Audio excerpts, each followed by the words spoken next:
हे वीरजनों, आप सब अपने अपने क्षेत्र के ऐसे सूरमा हैं जिनका नाम सुनकर धरती और आकाश कांप जाते हैं। आप सब राजपुरुष हैं, क्षत्रिय हैं। आप सबको मेरा संकल्प ज्ञात है। भगवान शिव के इस धनुष को उठाकर जो भी वीर इस पर प्रत्यंचा चढ़ाएगा, वो ही मेरी सुपुत्री जानकी का अधिकारी होगा।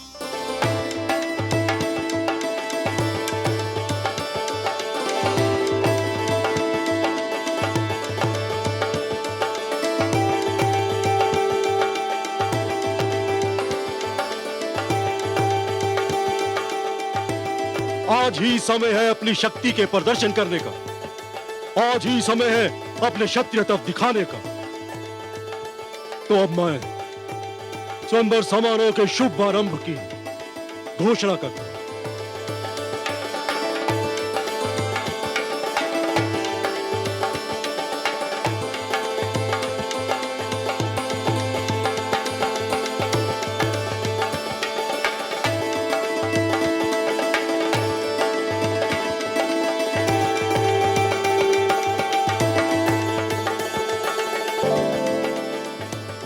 विदर्भ के राजकुमार वीरभद्र अपना शौर्य प्रकट करने आ रहे हैं।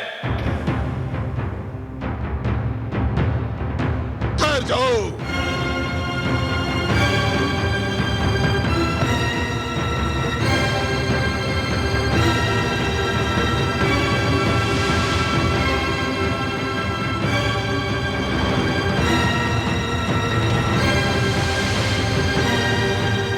किसमें इतना साहस है कि लंकेश के रहते इस पवित्र धनुष को अपने पवित्र हाथों से छूने का दुस्साहस भी कर सके?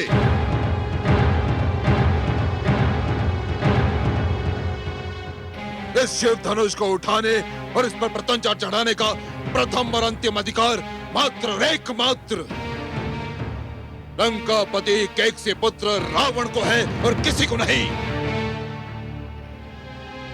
मानव की सभा में आकर मानवों का अपमान कर रहे हो लंकेश। ये भगवान शिव का धनुष है। तो क्या हुआ? मैंने शिव के कैलाश को इन्हीं हाथों पर उठाया था, इन्हीं हाथों पर। इस धनुष को तो मैं तिनके के समान उठा लूंगा। ये तुम नहीं, तुम्हारा अहंकार बोल रहा है। क्या कहा तुमने? क्या कहा? अभी आप सब देख लेंगे कि जो लंकापति रावण कहता है वही करके दिखाता है, वही करके दिखाता है।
लंकापति रावण पर हंसने का तो साहस ना करो मूर्खो, अन्यथा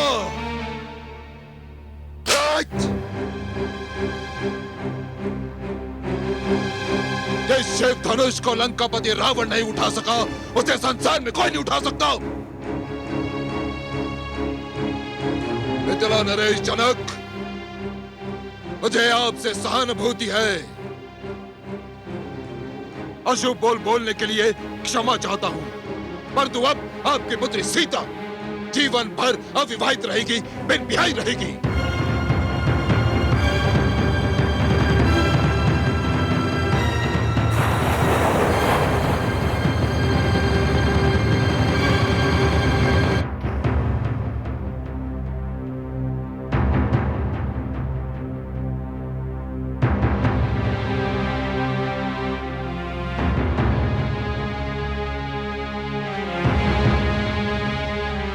कोई है जो इस अभिमानी के अशुभ बोल को असत्य कर दिखाए? आगे बढ़ो वीरों और सिद्ध कर दो कि इस देश में वीरों की कोई कमी नहीं।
क्या अनर्थ हो गया?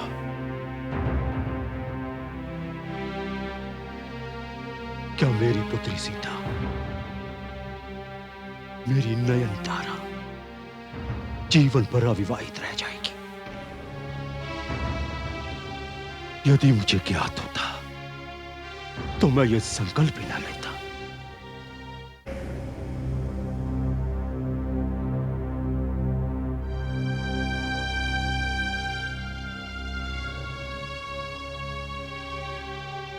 इस शिव धनुष को मेरी पुत्री सीता बाल्यकाल में हंसते हंसते उठा लिया करती थी। उसे आज उसे कोई टस से मस भी नहीं कर सका। मुझे ज्ञात नहीं था कि यह धरती वीरों से रिक्त हो गई है। सभी क्षत्रिय नपुंसक निकलेंगे। बस कीजिए मिथिलेश, बस कीजिए। आपको समस्त क्षत्रियों का अपमान करने का कोई अधिकार नहीं है। ईश्वर की सौगंध, यदि मेरे ज्येष्ठ भ्राता श्री राम और गुरु विश्वामित्र यहां नहीं होते तो मैं ये धनुष तो क्या हिमालय को भी उठाकर दूर फेंक देता। आकाश में कड़कती हुई बिजली को अपने हाथों में थामकर 2 टुकड़ों में कर देता। नभ में चलते हुए तारों को इन हाथों में दबाकर मसल कर रख देता। आपने क्षत्रियों का शौर्य देखा कहां है मिथिलेश? नहीं अनुज, मिथिलेश हमारे आदर योग्य हैं। उन्होंने जो कुछ कहा वो किसी को अपमानित करने के लिए नहीं, ये तो एक पिता की व्यथा है। क्षमा मिथिलेश।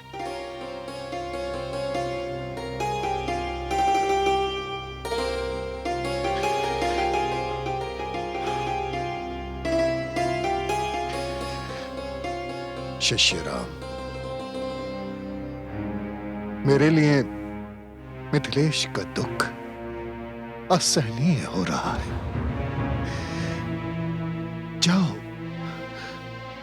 और महाराज जनक का संताप मिटा दो।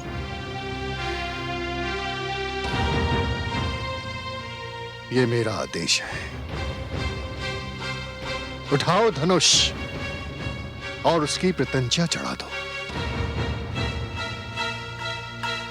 विजयी भव।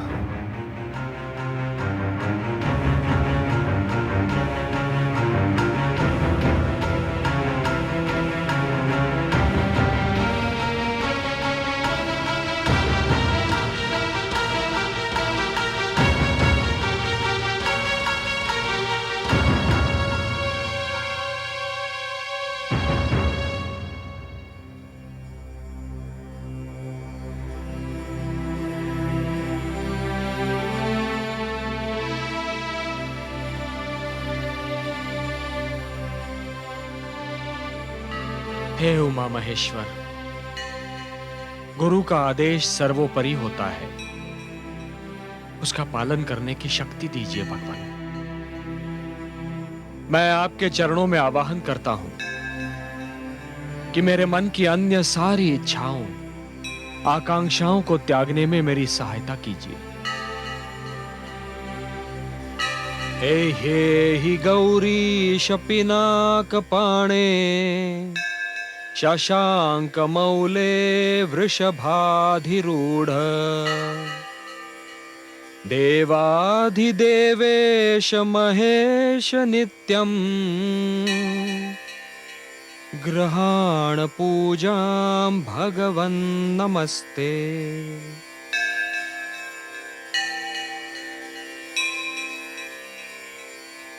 हे पिनाकिन, सुगंधी द्रव्य स्वीकार कीजिए। ओम त्र्यंबकं यजामहे सुगंधिं पुष्टिवर्धनम् उर्वारुकमिव बन्धनात् मृत्योर्मुक्षीयमामृतात्।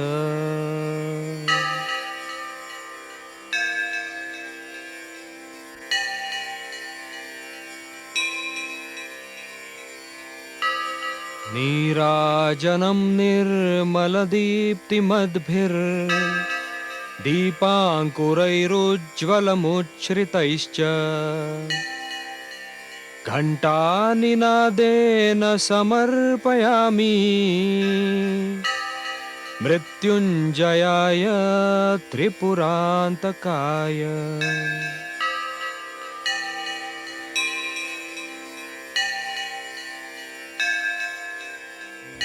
हे विष्णु वल्लभ, हे अंबिकानाथ, हे वीरभद्र, शक्ति दो, शक्ति दो भगवान, शक्ति दो।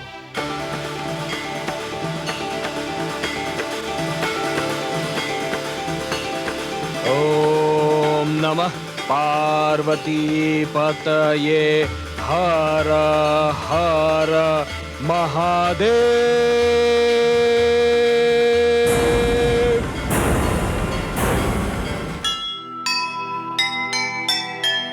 धनुष उठाया राम ने, मिटा जनक संताप। अपना लेखा देख कर भय सुखी विधियाप। अनहोनी होनी भई, हर्षित सकल समाज। सिया राम का देखिए मिलन हुआ है आज, मिलन हुआ